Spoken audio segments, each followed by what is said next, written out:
Halo guys, apa kabar kalian semua? Mimin di sini bakal melanjutkan alur cerita Sword Star. Disclaimer dulu bahwa kemungkinan besar ada perbedaan antara novel dan versi Donghuanya, tapi alur cerita utamanya tetap sama. Jadi tanpa ragu, Mimin akan membawakan alur ceritanya. Luo Feng terhubung ke jaringan alam semesta virtual. Luo Feng terkejut melihat siluet di ruang tamunya. Itu adalah Kaisar Sejatian. Aku mengirim surat ini agar kamu bisa datang ke dunia virtual secepat mungkin, kata Kaisar Sejatian. Luo Feng tersenyum. Harus kuakui, aku baru saja menghabisi Pansi, baru saja menyelesaikan misi poin tertinggi level 1. Aku terkejut setelah menerima surat ini. Kaisar Sejatian mengerutkan kening. Apakah kamu sudah menyelesaikan level 1? Luo Feng mengangguk, menjelaskan seluruh misi kepadanya, tanpa menyembunyikan informasi apapun tentang metodenya. Kaisar Sejatian tersenyum. Sangat mirip dengan gayaku. Guru, apakah menurutmu level 1ku akan mampu lulus 80%? Tanya Luo Feng. Kaisar Sejatian menjawab. Sulit untuk mengatakannya. Itu karena aku tidak tahu siapa yang bertugas menilaimu. Ada banyak di antara eselon atas perusahaan alam semesta virtual. Setiap orang memiliki karakter yang berbeda. Jika itu adalah Kaisar Haus Darah senior ketigamu, dia mungkin akan memberimu skor tertinggi. Namun, beberapa dari mereka tidak menyukai para jenius yang membantai begitu banyak musuh. Mereka mungkin memberimu skor yang lebih rendah. Lagi pula, kamu telah menghabisi banyak orang kali ini, lebih dari 1 juta, dan metodemu kejam. Jelas ada haus darah di tulangmu. Beberapa anggota eselon atas mungkin tidak menyukainya. Luo Feng tidak ingin memikirkan misi itu lagi. Dia tersenyum dan bertanya, apakah ada yang kamu butuhkan dariku, guru? Masalah yang sangat penting. Ekspresi Kaisar Sejatian berubah serius. Makhluk yang benar-benar ada di dojo kapak besar.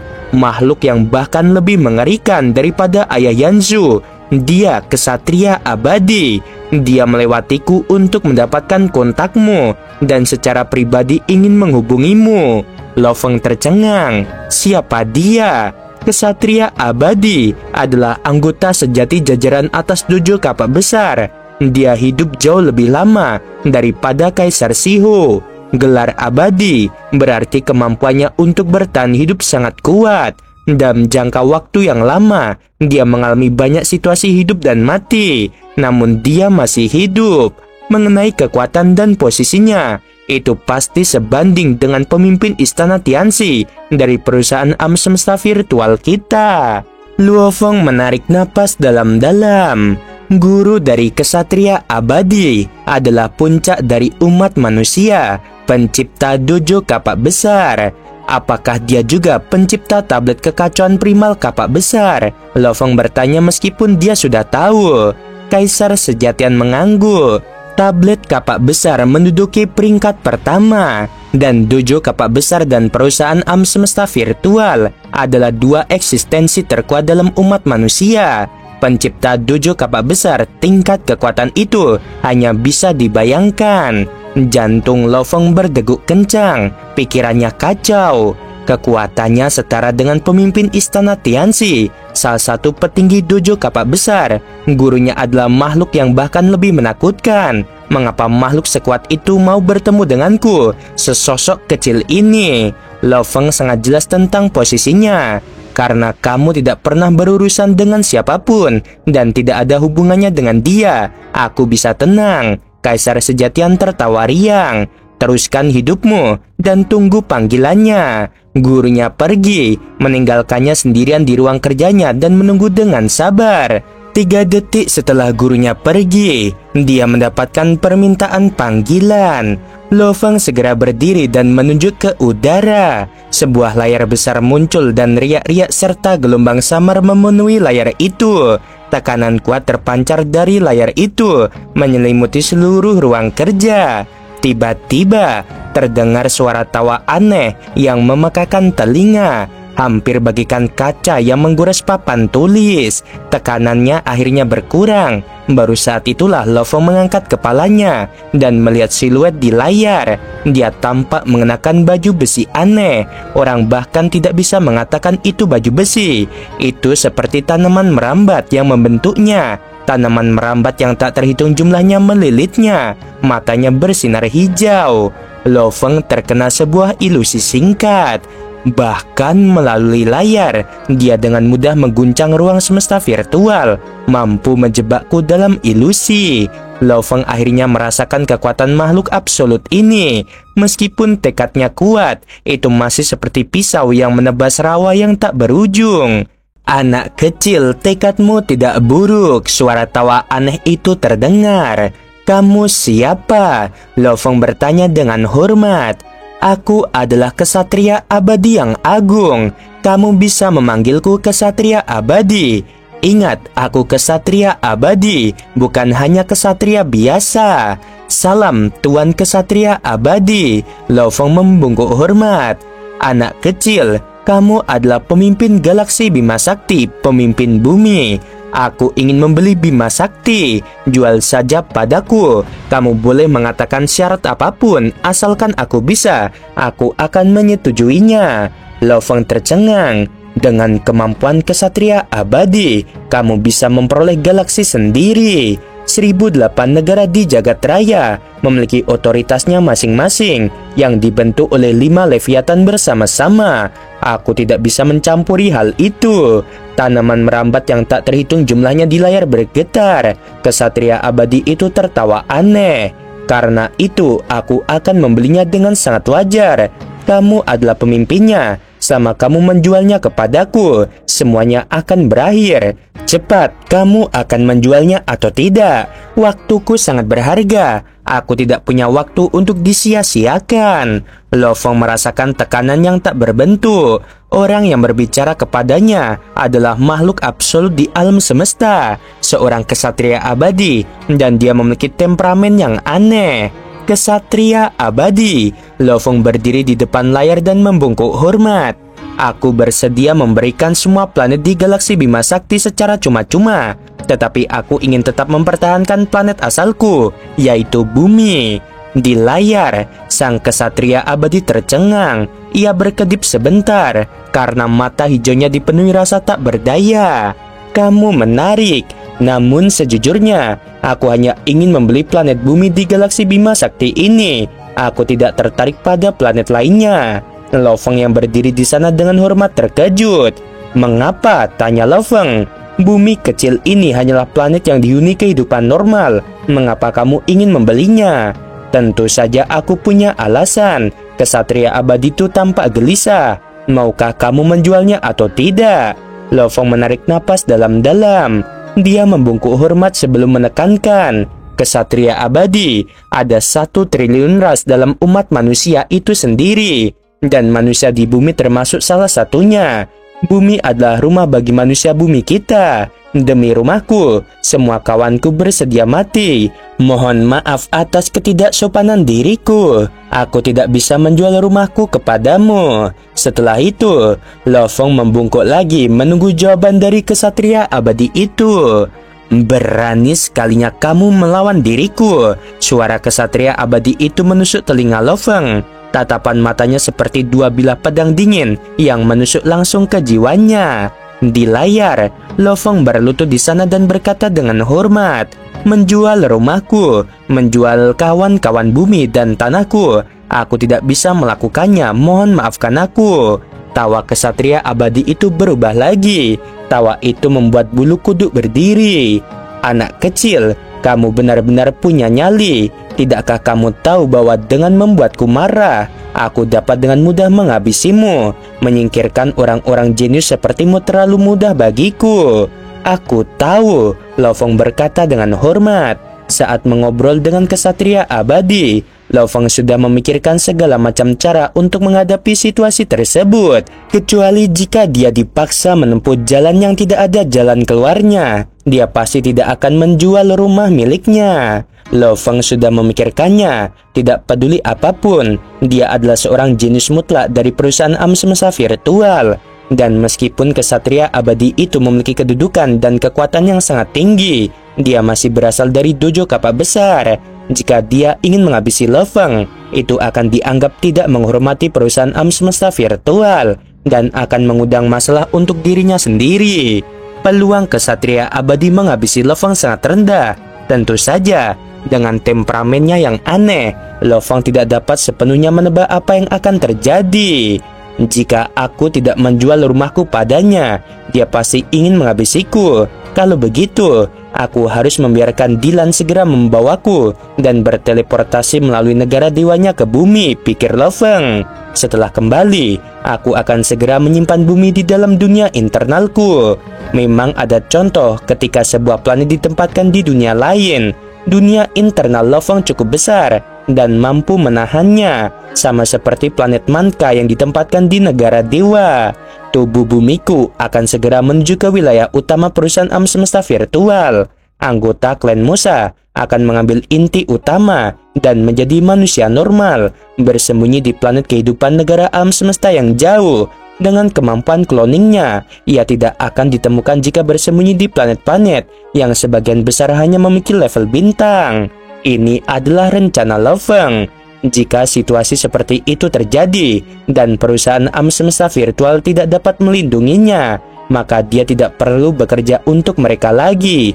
Akan lebih baik bersembunyi di planet terkecil, bahkan menjelajahi tempat-tempat misterius lainnya di alam semesta dan berlatih. Kalau saja dia tidak mempunyai cara-cara untuk menyembunyikan dirinya demi keselamatan manusia di bumi, dia mungkin akan menyerah. Tetapi karena dia memiliki kartu andalan seperti itu, mengapa dia harus melakukannya? Tidak peduli apa yang terjadi kemudian, Lo Feng tetap mempertahankan sikap hormatnya dan menunggu jawaban dari kesatria abadi. Kamu tahu, tapi kamu masih saja menentangku. Kamu benar-benar punya nyali. Tawa kesatria abadi terdengar puas. Aku suka orang yang punya nyali, tidak seperti para kesatria yang punya nyali sangat kecil, sehingga mereka dipenuhi rasa takut untuk menjelajahi wilayah rahasia.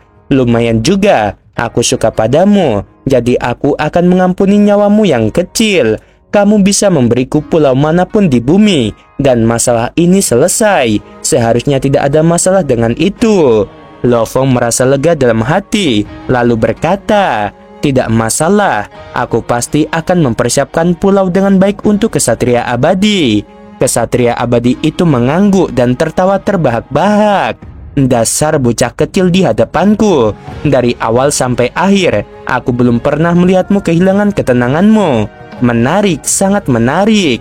Kemudian kesatria abadi menghilang di tengah tawa. Tekanan di dalam ruang kerja Lo Feng pun melenyap. Lo Feng menghela napas panjang lega, lalu duduk kembali di kursinya. Ya ampun, makhluk itu benar-benar memiliki temperamen yang aneh. Dahi Lo Feng dipenuhi keringat. Aku hampir terpaksa meninggalkan segalanya dan menjelajahi alam semesta. Pada hari yang sama ia melakukan percakapan dengan kesatria abadi di alam semesta virtual. Di bumi, hutan Amazon. Hutan itu sangat lembab, banyak pohon yang lebat. Kadang-kadang ada binatang buas yang berlarian di antara pepohonan. Cahaya merah yang samar menyelimuti area tersebut, menyebabkan ruang di sekitarnya beriak. Setelah itu, 10 makhluk kuat muncul. Mereka semua mengenakan jubah panjang atau baju besi yang sangat indah. Mereka muncul bersama-sama dengan berbagai macam penampilan, namun energi mereka semua menakutkan. Salah satunya adalah Kaisar Yanzhu. Terakhir kali aku meminta seseorang menaruh salah satu kristal abadiku di sini. Aku tidak menyangka akan menggunakannya secepat itu dan berteleportasi melewati negara dewaku. Di antara sekian banyak kesatria, bawahan ayahku seharusnya yang paling awal di bumi ini. Yanzhu tersenyum puas. Kali ini aku telah melakukan pekerjaan yang baik untuk ayahku. Di sampingnya, makhluk undying tingkat kaisar lainnya tersenyum dan mengangguk. Bumi ini terletak di lokasi terpencil. Tidak ada makhluk undying lain di bawah para kesatria lain yang akan meninggalkan penanda mereka di sini. Tanpa penanda, mereka tidak memiliki cara untuk berteleportasi melalui negara dewa. Karena itu, kami jelas yang tercepat. Senyum Yansu semakin lebar. Seorang wanita berbaju besi hitam dengan sisik di wajahnya mengangguk. Jika para kesatria lain mengirim orang-orang mereka ke sini, mereka masih harus berteleportasi melalui negara dewa mereka ke tempat terdekat sebelum terbang perlahan di atas kapal. Yang lain mungkin butuh waktu setidaknya 3-5 hari untuk sampai di sini. Suara serak terdengar dari seorang pria kurus pemberani seperti kadal. Senior Yanzu, kamu memberi perintah tentang apa yang harus kami lakukan di bumi ini. Kami berlima akan memastikan untuk melaksanakan perintahmu, kata wanita berbaju besi hitam itu. Karena kalian semua setuju, maka aku akan memberikan perintah. Yanzu tersenyum. Sebanyak 6 makhluk andaing tingkat kaisar di bawah kesatria Shiho telah datang bersama dengan 12 makhluk andaing tingkat pejabat. Meskipun Yanzu dianggap yang terlemah di antara kaisar lainnya, ia memegang senioritas seperti ayahnya sebelum ia menjadi makhluk andaing. Seorang pria botak berbaju besi perak yang tinggi dan kekar langsung muncul dan membungkuk. Dengan begitu banyak makhluk andaing tingkat kaisar di sini, Lo Feng mungkin tidak berani menunjukkan dirinya, dan dia juga pernah bermasalah denganku sebelumnya. Kali ini, perintah ayah adalah mutlak. Kita perlu membeli bumi dengan mudah tanpa metode yang rumit. Kamu pergi dan cari cara untuk memancing Lo Feng menemuimu. Lo Feng itu adalah penduduk asli sejak lahir. Dia mungkin bahkan tidak tahu bahwa bumi itu istimewa. Bahkan ayahku dan para kesatria lainnya baru saja mengetahuinya. Bagaimana dia bisa tahu? Membeli darinya seharusnya itu mudah. Pria buta itu berubah menjadi seberkas cahaya dan segera menghilang. Kelompok andaing itu seketika lenyap dari bumi dan muncul 1 tahun cahaya jauhnya di ruang yang tak diketahui. Betapapun canggihnya kemampuan deteksi yang dimilikinya, dia tidak akan mampu menemukan kita yang berjarak 1 tahun cahaya, kata seorang lelaki tua dengan percaya diri. Yanzu dan makhluk andaing tingkat kaisar lainnya tertawa, sedangkan 11 makhluk andaing tingkat pejabat lainnya hanya berdiri di sana dengan patuh. Di bumi kota Yangzhou ada sekitar 10.000 orang yang tinggal di kediaman Luo. Anggota keluarganya bahkan tidak mencapai 30.000. Sebagian besar dari mereka bertugas mengelola galaksi Bima Sakti dan berbisnis dengan keluarga-keluarga kuat lainnya. Xu-Xin tinggal di bumi bersama dengan orang tua Lo Feng, saudaranya Luoha, dan kedua anaknya. Di sebuah padang rumput luas di keluarga Luo, ratusan bayi merangkak ke sana kemari. Sebagian menangis memanggil ibu mereka. Xu-Xin berdiri di kejauhan sambil tersenyum pada mereka. Tiba-tiba, tekanan tak berbentuk menyelimuti seluruh kediaman Luo. 11 siluet membumbung ke langit. Itu adalah 11 penguasa sektor yang ditempatkan di sana. Mereka melihat sekeliling dengan marah. Di sana berdiri di langit dan menatap pria buta tinggi dan tegap berbaju besi perak. Dia tersenyum pada mereka, memancarkan tekanan tak berbentuk. Kehadirannya seperti matahari yang menyilaukan.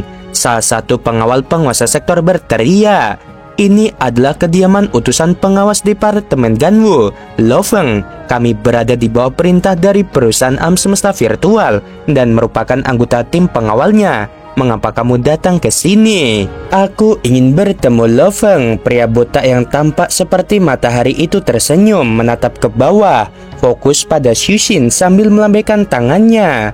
Xu-Xin terbang ke langit dan terbang ke arahnya, tidak dapat melepaskan diri. Di sisi lain, Lo Feng mengerutkan kening dan merenung. Apa yang istimewa dari tanah asalku? Papan logam hitam misterius yang kutemukan sebelumnya sudah menunjukkan bahwa bumi memang istimewa. Namun guruku Huyanbo mengendalikan tanah begitu lama. Namun, aku belum pernah mendengar apapun tentang keistimewaannya dari Babata. Dan dalam sejarah umat manusia di bumi, belum ada tempat yang mengejutkan. Permintaan panggilan berturut-turut muncul di layar di sampingnya. Babata berteriak, "Putramu Luoping bersama Baikalo, Divan, dan pengawal penguasa sektormu dan ayahmu. Mereka semua memanggilmu." Ekspresi Lo Feng berubah. 10 layar muncul di ruang kerjanya. Banyak siluet muncul di hadapannya, semuanya dari bumi. Ayah, cepatlah kembali. Ibu telah ditangkap. Seorang Undying datang ke sini. Lo Fong menunjuk ke 10 layar di hadapannya. Banyak di antaranya memutar ulang rekaman yang dikirim Luo Ping dan Divan kepadanya. Dylan langsung mengenali orang itu. Dia telah menangkap anggota keluargaku. Ekspresi Lo Fong berubah. Ayo kita pergi ke bumi sekarang. Ya, Dylan bahkan tidak mencoba menghentikannya. Di planet Mars, sekejap cahaya berdesir di angkasa dan sebuah kapal berbentuk segitiga berwarna darah muncul. Itu adalah kapal planet Yunmo. Karena bumi adalah rumah Lo Fong, agar dapat segera kembali di saat-saat yang kritis, Dylan telah menempatkan penanda di bumi bersama dengan 12 tempat lain di tata surya agar lebih berhati-hati. Bagaimanapun, mereka mungkin tidak selalu dapat berteleportasi ke bumi langsung. Seperti sekarang, dengan Undying Buna yang ada di bumi, ia dapat dengan mudah memindai seluruh bumi. Saat Dylan berteleportasi melalui negara dewanya ke bumi, Buna akan dengan mudah menemukan penandanya, dan negara dewa Dylan akan terungkap. Itu sangat berbahaya. Yang mulia, kami akan segera menuju ke bumi. Pesawat ruang angkasa Yunmo melaju kencang. Luo Fong dengan mudah melihat di langit yang jauh ada sosok yang tinggi. Di sampingnya ada istrinya Shushin, dan dia jelas terikat tanpa ada cara untuk membebaskan diri. Kelompok makhluk Undying itu melihat Lo Fong dan Dylan saat mereka muncul. Wajah mereka dipenuhi dengan kegembiraan. Bahkan Shushin yang terikat, matanya berbinar karena kegembiraan dan kekhawatiran saat melihat Lo Fong. Lo Fong mengerutkan kening.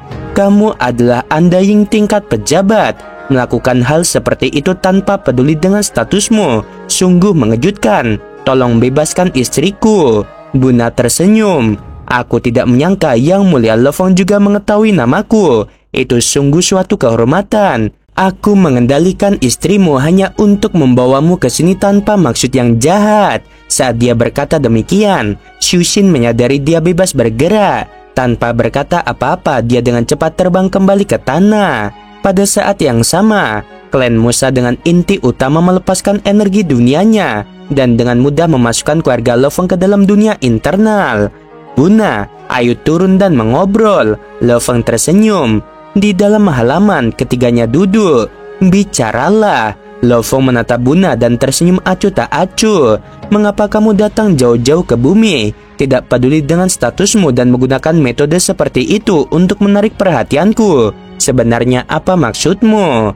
Aku benar-benar menyesal melakukan hal seperti itu. Buna tersenyum. Wajahnya berseri-seri saat ia memancarkan energi hukum cahaya. Aku kebetulan melewati galaksi Bima Sakti dan telah menjelajahinya. Aku sangat tertarik dengan galaksi ini dan aku tidak dapat menahannya. Oleh karena itu, aku ingin membeli galaksi Bima Sakti.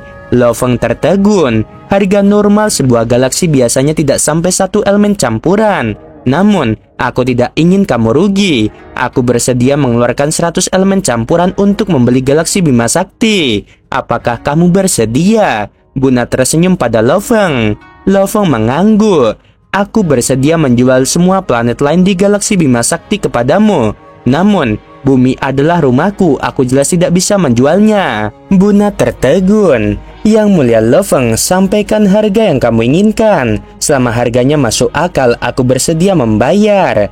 Lo Fong berdiri dengan garang dan berteriak, Tuan Buna, kamu tahu betul bahwa bumi adalah rumahku. Siapa yang akan menjual rumahnya? Buna menggelengkan kepalanya dan segera mengirim pesan kepada Kaisar Yanzhu dan yang lainnya melalui jaringan alam semesta virtual. Di wilayah selatan bumi, tiba-tiba muncul sekelompok makhluk Undying. Setelah itu, mereka semua dengan cepat berteleportasi ke halaman kediaman Lo Fong. Di dalam halaman, sekelompok besar yang terdiri dari 17 orang muncul, semuanya dengan kehadiran yang menakutkan. Tekanan tak berbentuk membuat Lo Fong menjadi pucat. Kaisar Yanzhu. Lo Fong melihat ke arah kelompok yang tiba-tiba muncul. Kaisar Yanzhu mengenakan jubah yang sangat indah. Kelima orang yang berdiri di samping Kaisar Yanzhu semuanya memiliki energi yang mengerikan. Di belakang mereka ada 11 makhluk Undying lainnya dengan tekanan yang bahkan lebih kuat dari Dylan.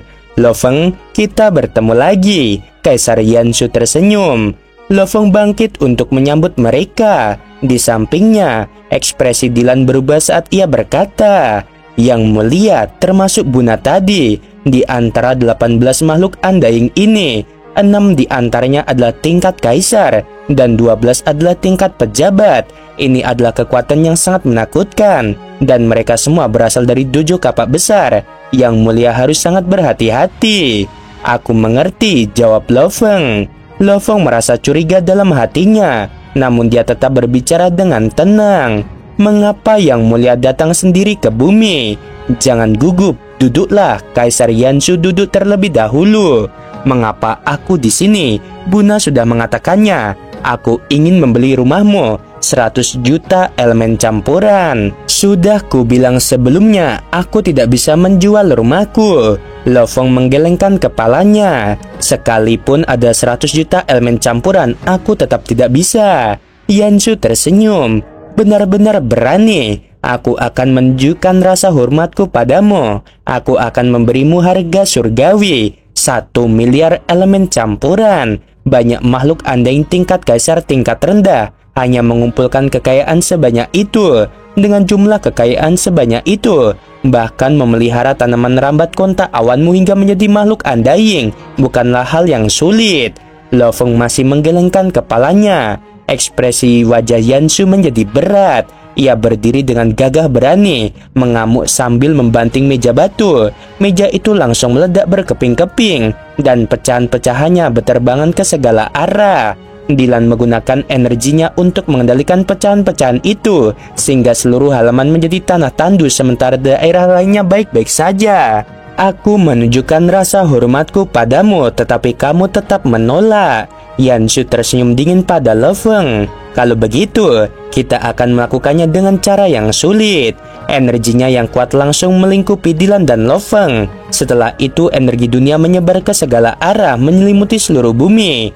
Ekspresi Yanshu dingin. Dalam sekejap, seluruh umat manusia di bumi telah menghilang. Hanya mereka yang ada di halaman ini yang tersisa. Selain orang-orang di halaman ini, tidak ada manusia lain. Kaisar Yanshu melepaskan ikatan energinya. Ekspresi Lovong berubah, dan dia segera melepaskan energi spiritualnya untuk memindai. Setiap kota di Cina kosong, piring-piring masih mengepul, teh masih mendidih, tetapi tidak ada seorang pun. Selain orang-orang di halaman ini, tidak ada seorang pun yang tersisa. Di tengah halaman yang hancur, Yanshu menatap Lovong dengan dingin dan meraung. "Aku akan memberimu 2 pilihan. Yang pertama, setuju untuk menjual bumi kepada kami, dan kamu akan mendapatkan 1 miliar elemen campuran dan manusia bumi kembali. Yang kedua, tolak kami dan semua manusia yang tinggal di duniaku akan mati." Oke guys, sampai sini dulu. Gimana? Aduh, kayaknya bakal ada baku hantam ya, baku hantam di bumi. Tapi takutnya teman-teman, sekali tampol kan gimana ya, kalau sekali tampol dari makhluk undying biasa aja bisa ngancurin bumi, apalagi nih para undying tingkat kaisar ya. Ditunggu episode selanjutnya, makin memanas ya. Ini sudah makin apa, makin tegang banget. Oke, sebelum video berakhir, Min mau bilang sungguh membagongkan. Terima kasih.